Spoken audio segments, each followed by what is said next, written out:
നമ്പിളി ഇറങ്ങി വന്നതോ കൊമ്പരിന്ന് കൊമ്പ് കിവാവെ അറിഞ്ഞതോ ചെമ്പരത്തി അമ്പരന്നിടുന്ന ചുണ്ടതോ ഇമ്പമുള്ള അമ്പരി സുഗന്ധാരതോ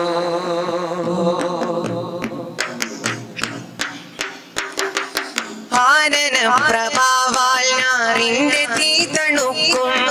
ആകരം ആലെ സാഗരം മികക്കും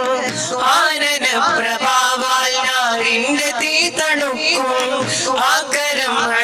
ആലെ സാഗരം